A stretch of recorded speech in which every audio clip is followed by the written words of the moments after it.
No ano de 1987, em Cincinnati, no estado de Ohio, nos Estados Unidos, a polícia estava investigando Donald Harvey, acusado de ter ceifado a vida de pelo menos 36 de seus pacientes e suspeito de ter tirado a vida de 87 pessoas. Para ter certeza que ele realmente havia cometido esses crimes, os investigadores vasculharam durante anos todos os arquivos de hospitais por onde passou, principalmente no Drake Memorial Hospital, procurando por pacientes que faleceram inesperadamente sob seus cuidados. Mas todas as evidências contra Donald eram meramente circunstanciais e limitadas a menos de 10 possíveis crimes propositais.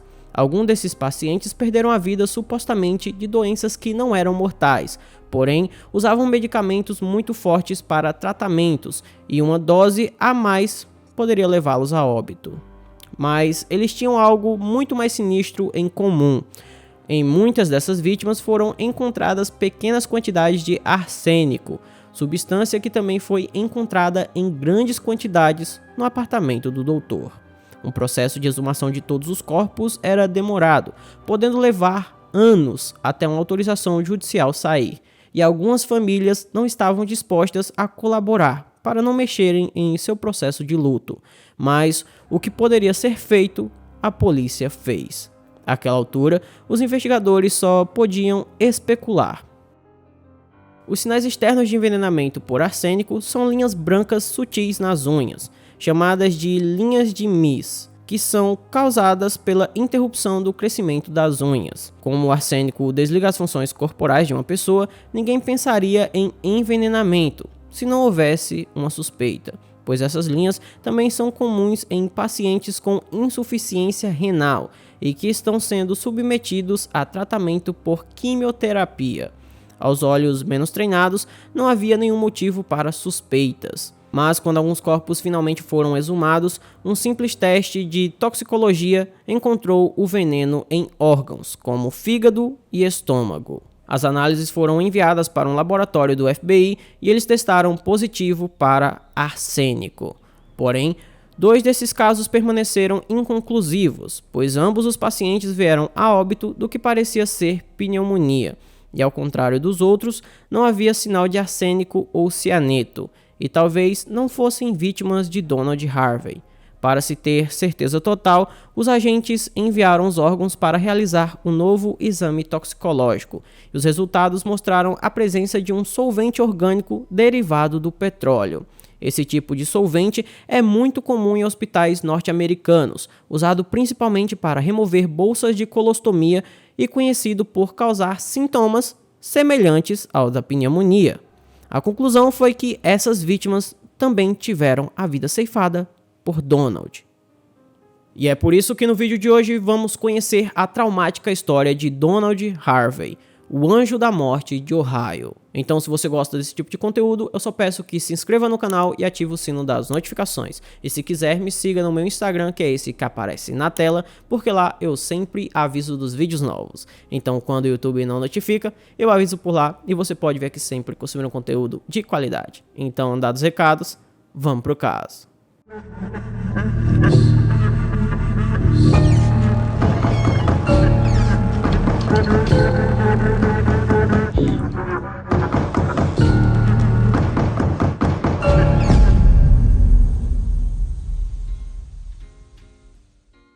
Donald Harvey nasceu em Butler County, em Ohio, no ano de 1952. Logo após seu nascimento, os pais de Harvey se mudaram para Bonneville, no Kentucky, uma pequena comunidade situada próxima às montanhas Apalaches. Aparentemente, Donald era uma criança educada e cresceu no seio de uma família amorosa. Aos 6 meses de vida, sofreu uma lesão na cabeça, quando seu pai adormeceu com ele no colo e o menino caiu no chão. E aos 5 anos de idade, teve outra lesão após se pendurar em um caminhão e cair dele.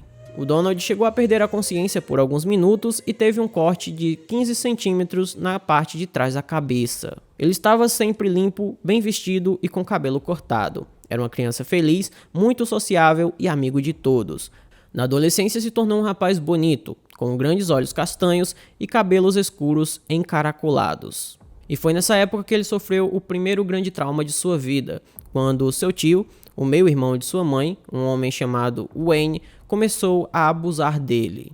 Primeiro, Donald se sentiu acuado e impotente, mas depois de várias investidas do tio, ele parou de resistir. Uma vez que Wayne sempre comprava seu silêncio com dinheiro, esses abusos duraram até sua fase adulta. Aos 16 anos, se formou no ensino médio, tendo sido o melhor aluno da sala naquele ano. Aos 17 anos, iniciou um relacionamento ocasional com um homem chamado James Peluso, que durou cerca de 15 anos. Aos 18, saiu de casa indo morar em Cincinnati, onde começou um curso de enfermagem. Nessa época, ele dividia quarto com um colega chamado Randy White, e esse colega teria abusado dele várias vezes. Após se formar, começou a trabalhar no Marmon Hospital como enfermeiro. Seus colegas o descreveram como alguém muito solitário e extremamente passivo. Segundo o Donald, ele começou a tirar a vida de seus pacientes quando percebeu que era algo muito simples e que jamais seria descoberto. É como quando você descobre que sabe nadar. Muita gente vai nadar simplesmente porque sabe nadar, e não porque está com calor. Não tem motivo. O Donald passou cerca de 2 décadas em atividade, e a verdadeira extensão de seus crimes jamais poderá ser conhecida.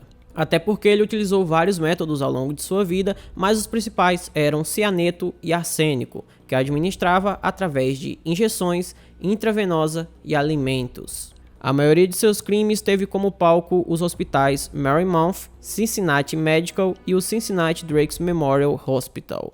Enquanto trabalhava nesses locais, ele recebeu o apelido de o Anjo da Morte, pois estava sempre em torno de um número muito grande de pacientes que vinham a óbito.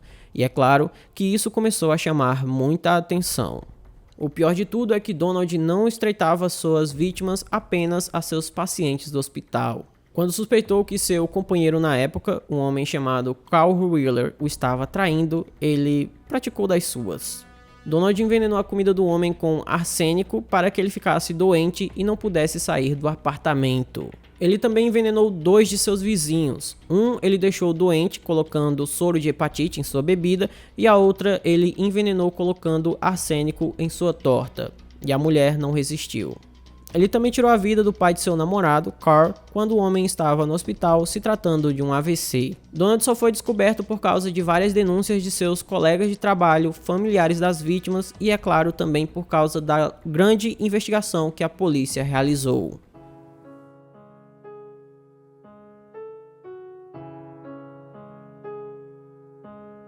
Em abril de 1987, depois de obter um mandado de busca no apartamento do homem, os investigadores encontraram uma montanha de evidências, potes e mais potes de cianeto e arsênico, além de livros sobre ocultismo e venenos. Também havia um relato detalhado de seus crimes que o homem havia escrito em seu diário. Após essa descoberta, ele foi preso por uma acusação de homicídio qualificado e, após entrar com a declaração de inocência por motivos de insanidade, foi detido sob a fiança de $200 mil. As evidências contra Donald cresciam de maneira muito rápida e os investigadores encontravam provas de mortes misteriosas em todos os hospitais que o homem havia trabalhado. Devido a isso, Donald percebeu que era apenas uma questão de tempo para ser pego e ser condenado à pena capital. Então, ele resolveu fazer um acordo judicial. Então, no dia 11 de agosto de 1987, aos 35 anos de idade, Donald Harvey sentou-se com os investigadores e confessou ter cometido 33 crimes nos últimos 17 anos. Com o passar dos dias, esse número acabou crescendo para 70. Os investigadores não acreditavam muito nesses números e achavam que Donald estava dando a eles um motivo para alegar insanidade. Após serem realizados vários testes psiquiátricos nele, foi confirmado que o doutor era são e muito inteligente. Na primeira entrevista dada por Donald no ano de 1991, ele disse o seguinte: "Bem, as pessoas me controlaram por 18 anos, e então eu decidi controlar o meu próprio destino. Eu controlava a vida de outras pessoas, se elas viviam ou morriam. Eu tinha esse poder. Depois de não ter sido pego nos primeiros 15 homicídios, eu achei que era meu direito. Eu me nomeei juiz, promotor e júri. Então, fiz o papel de Deus." Donald Harvey faleceu no dia 30 de março de 2017, aos 64 anos de idade. Ele havia sido encontrado desacordado em sua cela após ser agredido por uma pessoa desconhecida. A essa altura, o homem cumpria a pena de 28 prisões perpétuas. Então esse foi o vídeo de hoje, espero imensamente que vocês tenham gostado da forma como narro os casos e nunca do que essas pessoas fazem. Se você gostou, eu peço que deixe um like, se inscreva no canal, mande para os amigos, me siga nas minhas redes sociais. Por hoje é só, até a próxima e tchau.